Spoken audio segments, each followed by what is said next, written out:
अशोक खरात प्रकरणाशी संबंधित 39 आमदारांची नावे गृह मंत्रालयाने जाहीर करून त्यांचे तात्काळ राजीनामे घ्यावेत या मागणीसाठी सांगलीत मार्क्सवादी कम्युनिस्ट पक्षाच्या वतीने आज तीव्र निदर्शने करण्यात आली।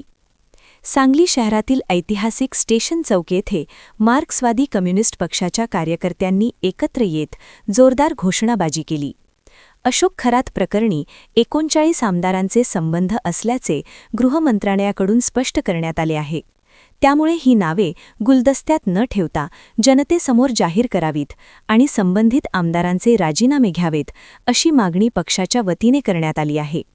या आंदोलनादरम्यान बुवाबाजी आणि अंधश्रद्धेच्या वाढत्या प्रकारांवरही ताशिरे ओढण्यात आले। राज्यातील अंधश्रद्धा पसरवणाऱ्यांचा बिमोड करण्यासाठी प्रत्येक पोलीस ठाण्यामध्ये अंधश्रद्धा निर्मूलन कक्ष कार्यान्वित करावा अशी मागणी जिल्हाध्यक्ष उमेश देशमुख यांनी केली आहे। अंधश्रद्धेच्या नावाखाली सर्वसामान्यांची फसवणूक करणाऱ्यांविरोधात कडक पावले उचलण्याची गरज असल्याचेही यावेळी नमूद करण्यात आले। या आंदोलनामुळे खरात प्रकरणातील राजकीय धागेदोरे पुन्हा एकदा चर्चेत आले असून आता सरकार यावर काय भूमिका घेते याकडे सर्वांचे लक्ष लागले आहे।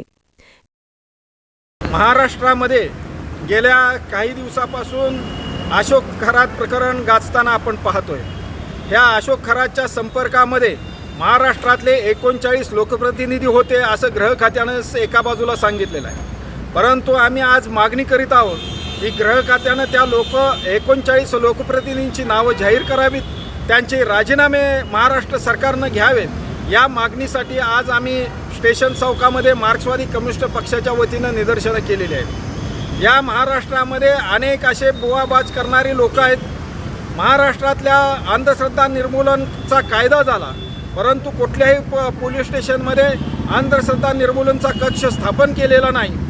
तो कक्ष प्रत्येक पोलीस स्टेशनमध्ये स्थापन करावा आणि या महाराष्ट्रातली जी भोंदूगिरी जी आहे, बुवाबाजी करणारे जे महाराज आहेत ते ताबडतोबीनं त्यांची सगळी कारवाई थांबवली गेली पाहिजे। अशा प्रकारची पावलं महाराष्ट्र सरकारनं उचलली पाहिजेत। या प्रकारची मागणी आज आम्ही घेतलेली।